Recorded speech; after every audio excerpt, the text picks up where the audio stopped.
Good morning विद्यार्थियों। आज के हमारे अध्ययन का विषय है पर्यावरणीय अर्थशास्त्र का तीसरा चैप्टर हमारा चल रहा है। उसमें आज हम जो बात करेंगे सूखे के प्रभाव पर आपसे चर्चा होगी। उससे पहले मैंने सूखा और बाढ़ के कारण और सूखे को परिभाषित जो अलग अलग विद्वानों ने बताया है उसके बारे में आपसे मैंने चर्चा की थी। इम्पैक्ट ऑफ ड्रॉट्स की हम बात करेंगे आज। सूखे के प्रभाव।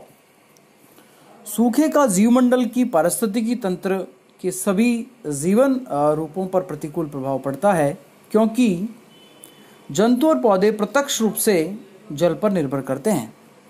वास्तव में दीर्घकालीन सूखे की पारिस्थितिकीय, आर्थिकी और जननांकीय तथा राजनीतिक पक्षों पर प्रभाव पड़ता है। दीर्घकालीन सूखे के कारण प्रदेश विशेष के प्राकृतिक पारिस्थितिक तंत्र के जैविक संगठन में परिवर्तन हो जाता है। छात्रों, जो पारिस्थितिकी तंत्र के संगठन में जो परिवर्तन हो रहा है उसके निम्न कारण इसमें निर्धारित किए हैं, जिसमें हम बात करें पौधों तथा जंतुओं की कतिपय जातियां समाप्त हो जाती हैं क्योंकि वे कठोर सूखे को बर्दाश्त नहीं कर पाते हैं। कुछ जंतु अन्य स्थानों पर भ्रमण कर जाते हैं। इस प्रकार प्रव्रजन के कारण, प्रव्रजन का मतलब होता है माइग्रेट करना, माइग्रेशन, प्रवास कर जाना, एक जगह को छोड़कर दूसरी जगह जीव जंतु चले जाते हैं। जैसे आपने देखा होगा कि साइबेरियन सारस जो है वो रूस के साइबेरिया क्षेत्र से भरतपुर आते हैं, तो वो तो प्रव्रजन का कोई दूसरा कारण है, मौसम परिवर्तन का कारण माना गया है। लेकिन सूखे की वजह से भी जंतु अपने स्थान को बदल लेते हैं, तो इसमें जंतुओं की संख्या में कमी आ जाती है। कुछ जानवर भूखमरी के कारण मर जाते हैं। सूखे के आर्थिक प्रभावों के अंतर्गत कृषि उत्पादन, पशु उत्पादन तथा जल के अभाव में औद्योगिक उत्पादन में कमी के कारण जनित आर्थिक क्षति को शामिल करते हैं। वास्तव में सूखे के कारण खाद्यान्नों में भारी कमी हो जाने का कारण प्रभावित देशों में राजनीतिक अस्थिरता उत्पन्न हो जाती है। सूखे से प्रभावित देशों पर अधिक खाद्यान्न उत्पन्न करने वाले देशों यथा अमेरिका, कनाडा आदि का प्रभुत्व बढ़ गया है। तो ये कुछ इम्पैक्ट सूखे के संदर्भ में रहे हैं, जिनको आप थोड़ा अच्छे तरीके से पढ़ेंगे। छात्रों, आगे हम जल संसाधन में ही आगे हम बात करेंगे बांध, डैम्स। बांध जो है वो सिंचाई व्यवस्था का एक बड़ा साधन है। ज़्यादा भागों में बांधों से सिंचाई की जाती है। सिंचाई की व्यवस्था का विस्तार करने के लिए विश्व तथा भारत में बड़े बड़े बांध बनाए गए हैं। इनमें सिंचाई, पेयजल व जल विद्युत आदि की सुविधाएं उपलब्ध हैं। छात्रों, बांधों से क्या क्या लाभ हो सकता है उनकी यदि हम बात करें तो नंबर 1 इसमें बनता है सिंचाई की व्यवस्था बांधों से की जाती है। ये सर्वसाधारण सी बात है, आप भी इनके अनुमान लगाकर लिख सकते हैं, पॉइंट्स बनाकर। दूसरा लाभ, बांध बाढ़ व सूखे पर नियंत्रण करते हैं। जिन क्षेत्रों में ज़्यादा जलमग्न की स्थिति होती है उनके बहाव क्षेत्र में यदि बड़े बांध बना दिए जाएं तो उन क्षेत्रों में बाढ़ जैसी स्थिति को नियंत्रित किया जा सकता है। इनसे जल विद्युत का उत्पादन किया जा सकता है। बड़े बड़े जो मल्टी नेशंस प्रोजेक्ट बनाए हैं, बहुउद्देशीय जो परियोजनाएं बनाई हैं, जिसमें भाखड़ा नांगल, हीरा कुंड परियोजना है, ये बड़ी बड़ी जो परियोजनाएं भारत में बनाई गई हैं, इन सबसे जल विद्युत का उत्पादन किया जाता है। इसके अलावा बांधों से सार्वजनिक पेयजल की सुविधा उपलब्ध होती है। जैसे राजस्थान में बीसलपुर जो परियोजना है वो बनास नदी पर बीसलपुर जो बांध बनाया गया है उससे सार्वजनिक पेयजल की सुविधा बनाई गई है। तो अनेक क्षेत्रों में अनेक प्रकार की इस प्रकार की जो परियोजना है वो काम कर रही हैं। बांधों के द्वारा जल मार्गों से जलीय आवागमन एवं यातायात की सुविधा भी मिलती है।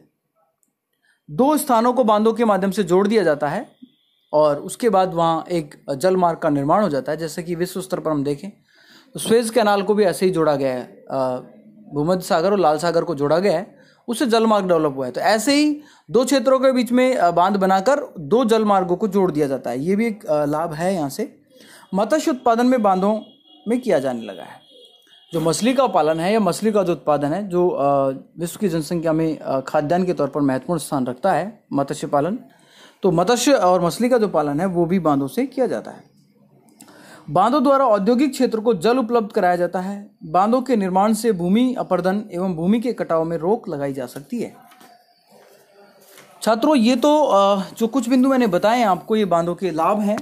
इसके अलावा यदि हम बात करें कि बांधों से कौन कौन सी समस्याएं उत्पन्न हो रही हैं, प्रॉब्लम्स ऑफ डैम्स, बांधों से कुछ समस्याएं भी हमारे सामने आ रही हैं। हम बात कर सकते हैं बांधों के निर्माण से भूमि एवं जल में लवणता आ जाती है। जिन क्षेत्रों में लगातार पानी भरा रहता है बांधों में, उन क्षेत्रों के आसपास जलमग्न की स्थिति हो जाती है, दलदलीय स्थिति हो जाती है, जिसमें क्षारीयता और लवणता की मात्रा बढ़ जाती है। और जब भूमि में लवणता और क्षारीयता की मात्रा बढ़ जाती है तो उस भूमि में बांझपन आ जाता है या वो अपनी उपजाऊ शक्ति को खो देती है। इसके निर्माण से जलीय हानि होती है। बांधों के निर्माण से जलीय हानि होती है।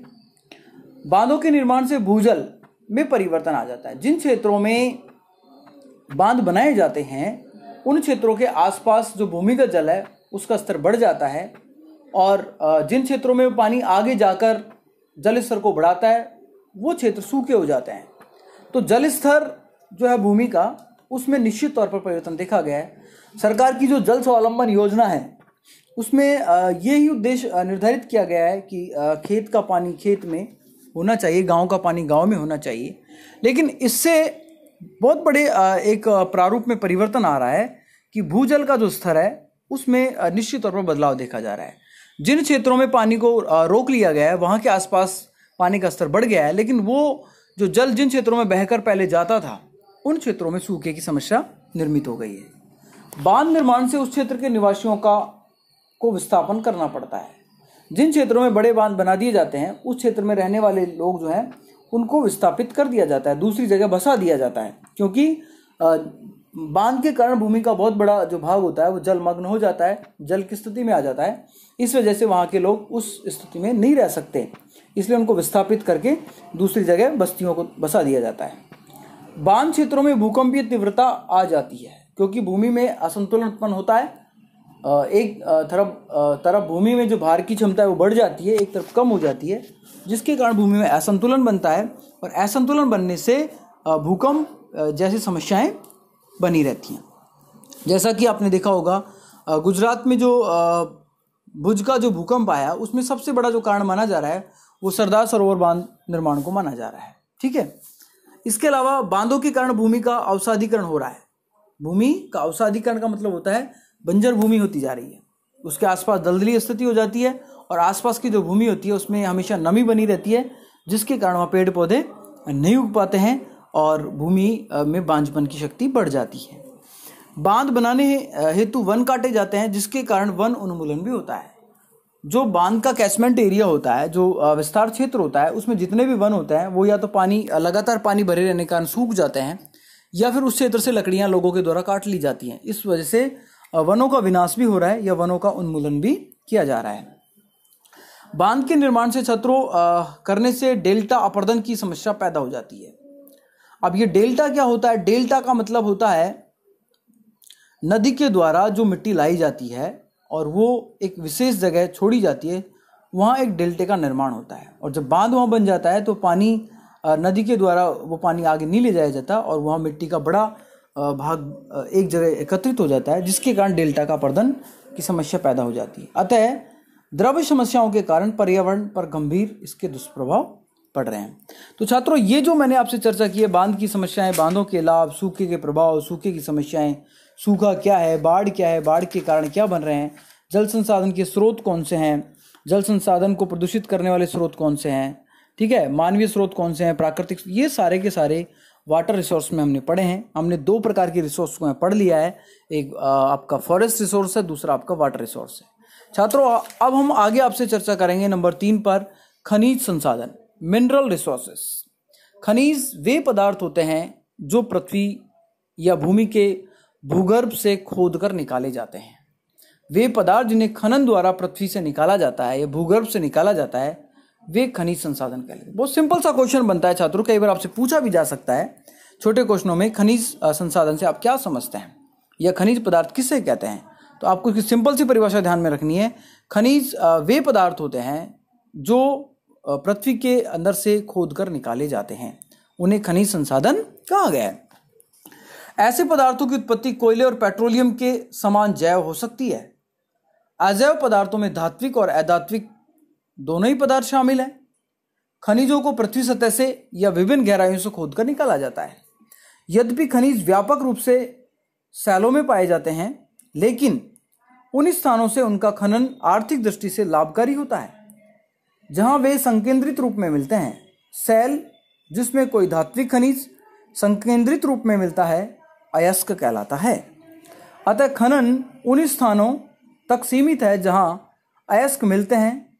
यद्यपि लोहा एल्यूमिनियम अधिकतर सैलों से मिलते हैं, लेकिन उनका खनन उन स्थानों से होता है जहां वे अयस्क के रूप में होते हैं। आगे हम बात करें छात्रों, बहुत से धात्विक खनिज जैसे सोना, चांदी, सीसा और जस्ता अयस्क के रूप में आग्नेय और कायांतरित शैलों में पतली बारीक परतों में मिलते हैं। कोयला और लिग्नाइट अवसादी शैलों की परतों के बीच अपेक्षाकृत मोटी परतों में मिलते हैं। पेट्रोलियम तथा प्राकृतिक गैस अवसादी शैलों के रंध्रों से मिलते हैं। टिन, सोना और हीरा जैसे खनिज नदी के तेल में जमा रेत, कंकड़ों और अन्य अवसादों में मिलते हैं। छात्रों, खनिज अयस्कों में खनिज के अतिरिक्त दूसरे अनेक पदार्थ भी मिलते हैं। अयस्कों में खनिज की मात्रा अलग अलग स्थानों में भिन्न भिन्न होती है। शुद्ध खनिज प्राप्त करने के लिए खनिजों को संसाधित करके अशुद्धियों को दूर करना पड़ता है। लोह अयस्क को संसाधित करके लोहा प्राप्त करने के लिए काफ़ी व्यय करके बड़े बड़े कारखाने लगाने पड़ते हैं। पेट्रोलियम को बिना साफ किए उपयोग में नहीं लाया जा सकता। इसे परिष्कृत करने के लिए पेट्रोल, डीजल, कैरोसिन आदि अनेक उत्पाद प्राप्त किए जाते हैं। खनन से बाजारों के निकट या खनन स्थल के समीप उद्योगों की स्थापना को प्रोत्साहन मिलता है। खनिज ईंधन की हम बात करें तो कोयला, पेट्रोल, प्राकृतिक गैस ऊर्जा के अन्य सामान्य संसाधन हैं। इनकी उत्पत्ति जैव पदार्थों से हुई है, अतः इन्हें जीवाश्म ईंधन भी कहते हैं। संसार की व्यापारिक ऊर्जा के उत्पादन का 88% भाग इन्हीं से मिलता है। जल विद्युत शक्ति तथा परमाणु शक्ति से शेष 12% भूभाग पूरा किया जाता है। शक्ति के संसाधनों का वितरण बहुत असमान है। कुछ देशों को ऊर्जा की अपनी संपूर्ण मांग आयात से पूरी करनी पड़ती है। खनिज ईंधन की विश्व में स्थिति को निम्न तालिका के द्वारा बताया गया है। छात्रों, यदि हम इस तालिका के माध्यम से देखें तो विश्व में कुल योग का कितना प्रतिशत हम अलग अलग तरह के खनिजों से प्राप्त करते हैं ऊर्जा के तौर पर, ईंधन के तौर पर, तो खनिज तेल जो है वो विश्व को 38.5% ऊर्जा देता है, ईंधन के तौर पर काम में लिया जाता है। प्राकृतिक गैस की बात करें तो लगभग ये 21.5। तो सबसे बड़ा जो भाग है इसमें वो खनिज तेलों का है, जो लगभग 39% के आसपास है। प्राकृतिक गैस 21.5% है। कोयले का प्रयोग 27.8%। तो 3 बड़े आयाम हो गए यहाँ पर शक्ति के स्रोत के। एक तो खनिज तेल हो गया, दूसरा प्राकृतिक गैस हो गया और तीसरा कोयला हो गया। ठीक है। इसके बाद चौथा जो शक्ति का स्रोत है वो जल विद्युत। ये विश्व की ऊर्जा को लगभग 6.6% देता है और परमाणु ऊर्जा जो है वो 5.6% है विश्व के अंदर। तो कुल मिलाकर जो 100% हम विश्व में ऊर्जा प्राप्त करते हैं उसमें शक्ति के स्रोत में खनिज तेल आते हैं, प्राकृतिक गैस आती है, कोयला आता है, जल विद्युत आता है और परमाणु ऊर्जा आता है। छात्रों, विश्व की लगभग आधी जनसंख्या विकासशील देशों में रहती है।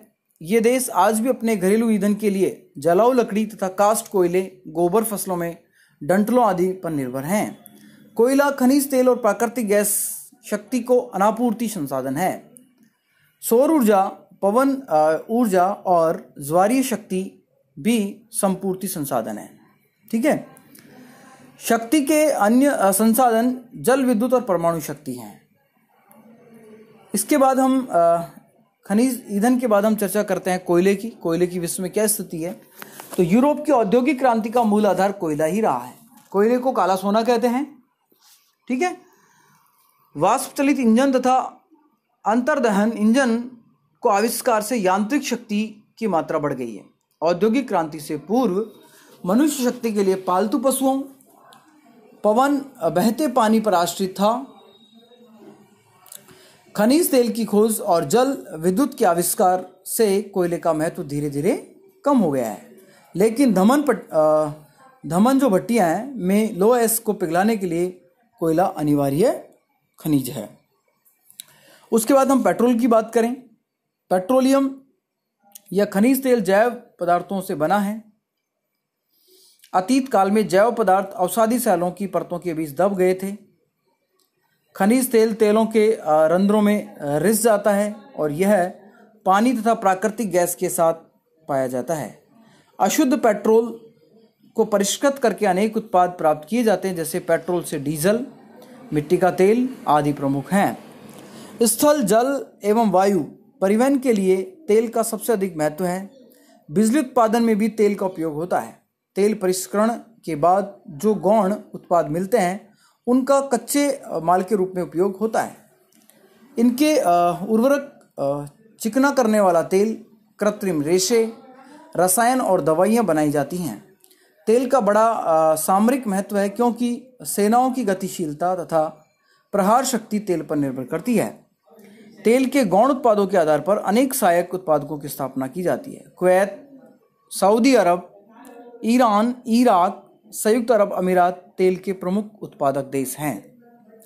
इसके बाद हम प्राकृतिक गैस की बात करें तो प्राकृतिक गैस छात्रों खनिज तेल के साथ मिलती है। कुछ कुओं से केवल प्राकृतिक गैस बड़ी मात्रा में निकलती है।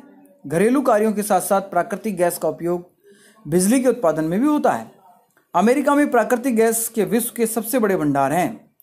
रूस तथा यूरोपियन देश प्राकृतिक गैस के अन्य उत्पादक देश हैं। छात्रों, अगला हमारा जो खनिज पदार्थ है वो है विद्युत। कोयले तथा तेल गैस जीवाश्म के उपयोग से या यूरेनियम जैसे परमाणु खनिजों से बिजली बनाई जाती है। इन खनिजों से ऊष्मा ऊर्जा मिलती है जिसे बिजली में बदला जाता है। इसे ताप विद्युत कहते हैं। अब आपसे प्रश्न पूछा जा सकता है ताप विद्युत किसे कहते हैं? तो ऐसे खनिज जैसे कोयला है, ठीक है, तेल जीवाश्म है, यूरेनियम है, ये परमाणु खनिज हैं। इन खनिजों से जो ऊष्मा मिलती है उसे बिजली में बदला जाता है। ऊष्मा को बिजली में बदलने की प्रक्रिया को ताप विद्युत, थर्मल एनर्जी कहते हैं। ठीक है। जल विद्युत की बात करें तो जल विद्युत आपको पता है जल से बनता है, हाइड्रिल एनर्जी होती है। ये उत्पादन के लिए सबसे महत्वपूर्ण अनुकूल कारक भूमि का तेज ढाल होना है। जिन क्षेत्रों में भूमि में तेज ढाल बनते हैं वहाँ जलप्रपात बनते हैं। जलप्रपात से तेजी से पानी बहता है और बहते पानी पर आप टर्मिनल लगाकर जल विद्युत का निर्माण कर सकते हैं। जिस पर होकर नदियाँ बहती हैं, नदियों से पूरे वर्ष प्रचुर जल के प्रवाह से जल विद्युत निरंतर मिलती रहती है। यदि किसी नदी के प्रवाह से ऋतुनिष्ठ परिवर्तन होते हैं तो नदी पर बांध बनाकर उसके पीछे बने जलाशय में जल इकट्ठा किया जाता है ताकि जल की आपूर्ति पूरे वर्ष नियमित रहे। विश्व में सभी स्रोतों से उत्पन्न कुल शक्ति का लगभग 6.7% भाग जल विद्युत शक्ति के रूप में मिलता है। न्यूक्लियर एनर्जी की हम बात करें, परमाणु शक्ति। परमाणु शक्ति भी ऊर्जा का महत्वपूर्ण संसाधन है। छात्रों, वर्तमान में जिस प्रकार से वैश्विक स्तर पर ये जो प्रतियोगिता बढ़ती जा रही है परमाणु शक्ति की, उसको प्राप्त करने के लिए देश बहुत अधिक रुचि दिखा रहे हैं। तो परमाणु शक्ति भी महत्वपूर्ण संसाधन बन जाता है। तो रेडियोधर्मी तत्व जैसे यूरेनियम, थोरियम, मोनोजाइट अपने आप में ही विघटित हो जाते हैं, जिससे ऊर्जा का विमोचन होता है। परमाणु शक्ति का यही आधार है। परमाणु बिजली घरों में इसी ऊर्जा द्वारा बिजली का उत्पादन होता है। विश्व में सभी स्रोतों से उत्पन्न कुल शक्ति का 5.6% भाग परमाणु शक्ति से मिलता है। विश्व में लगभग 4.45 परमाणु शक्ति केंद्र हैं। इनमें 70% परमाणु शक्ति केंद्र पश्चिम यूरोपीय तथा अमेरिका में हैं। परमाणु शक्ति के अन्य उत्पादक देश में रूस और यूक्रेन और जापान मुख्य रूप से शामिल हैं। छात्रों, इसके बाद ऊर्जा के अपरंपरागत जो स्रोत हैं, ये तो परंपरागत स्रोत थे, कुछ अपरंपरागत जो नवीन तकनीक के साथ इनको विकसित किया गया है, जो नवीनीकरण संसाधन की श्रेणी में भी आते हैं, जो वर्तमान की आवश्यकता के अनुसार उनको डेवलप किया गया है। तो शक्ति के नवीन स्रोत जैसे सूर्य ऊर्जा, पवन ऊर्जा, ज्वारीय ऊर्जा से ऊर्जा प्राप्त करना गैर परंपरागत स्रोतों की श्रेणी में आता है। सूर्य, पवन एवं ज्वार आदि संपूर्ति संसाधन है, इनको दोबारा से इनकी पूर्ति की जा सकती है। ठीक है। अन्य खनिजों की छात्रों अपन बात करें यहाँ पर, तो अन्य खनिजों में धात्विक खनिजों में जैसे लोहा है, मैग्नीज है, तांबा है, एल्यूमिनियम है, ये सब महत्वपूर्ण खनिज हैं क्योंकि ये औद्योगिक विकास के आधार हैं। ब्राज़ील है, भारत, यूक्रेन और रूस में उत्तम कोटि के लोहा के विपुल भंडार पाए जाते हैं। लोहा और इस्पात बनाने के लिए उत्तम कोटि के कोयले और मैग्नीज की आवश्यकता होती है। रूस, अमेरिका, चीन, जापान तथा जर्मनी इस्पात के प्रमुख उत्पादक अग्रणीय देश हैं। छात्रों, मैग्नीज का उपयोग इस्पात को मिश्र धातु बनाने के लिए किया जाता है। संसार के कुल मैग्नीज उत्पादन का 50% पूर्व सोवियत संघ पैदा करता है। इसके प्रमुख उत्पादक देश दक्षिण अफ्रीका, ब्राजील, गैबन, चीन और भारत से हैं। एल्यूमिनियम बॉक्साइट में परिष्कृत किया जा सकता है। बॉक्साइट को परिष्कृत करके एल्यूमिनियम बनाने के लिए भारी मात्रा में बिजली खर्च होती है। अमेरिका, सोवियत संघ, रूस और कनाडा एल्यूमिनियम के प्रमुख उत्पादक देश की श्रेणी में आते हैं। छात्रों, यहाँ सुव्यवस्थित एवं संतुलित खनन से कई लाभ हमें मिलते हैं, जैसे बहुमूल्य खनिज की प्राप्ति हो जाती है, अर्थव्यवस्था का सुदृढ़ीकरण एवं विकास होता है, रोजगार के अवसरों में वृद्धि होती है, औद्योगिक विकास होते हैं। ठीक है, लेकिन अवैज्ञानिक विधि से असंतुलित व अतिदोहन खनन क्षेत्र या अभ्यारण्य आदि में गैर कानूनी खनन कार्य किया जाता है, तो इसके दुष्प्रभाव भी हमें देखने को मिलते हैं। तो अगले वीडियो में छात्रों मैं आपको जो खनन कार्य से जो दुष्प्रभाव फैल रहे हैं, जिनका हम सामना कर रहे हैं, उनके बारे में आपसे चर्चा करूंगा। साथ में खाद्य संसाधन की भी हम बात करेंगे। खाद्य संसाधन में कौन कौन से घटक आते हैं उनकी भी हम चर्चा करेंगे। और ऊर्जा के जो स्रोत, ऊर्जा संसाधन है, जिसमें नवीनीकरण और गैर नवीनीकरण संसाधन का जो टैबुलेशन है, उसको भी मैं विस्तार पूर्वक आपको समझाऊंगा। तो इसमें आज की जो क्लास है हमारी, इसमें हमने खनिज संसाधन और जल संसाधन का कुछ भाग किया है। खनिज संसाधन में आपने खनिज, ईंधन, कोयला, पेट्रोलियम, प्राकृतिक गैस, परमाणु शक्ति, जल विद्युत शक्ति, विद्युत, अन्य प्रकार के खनिज, अपरंपरागत खनिज, इनके बारे में और खनिज से प्राप्त होने वाले लाभ, इनके बारे में हमने चर्चा की है। तो आप इनको अच्छे तरीके से पढ़ लें। ठीक है, किसी तरह की समस्या आती है तो आप पूछ लें। धन्यवाद छात्रों।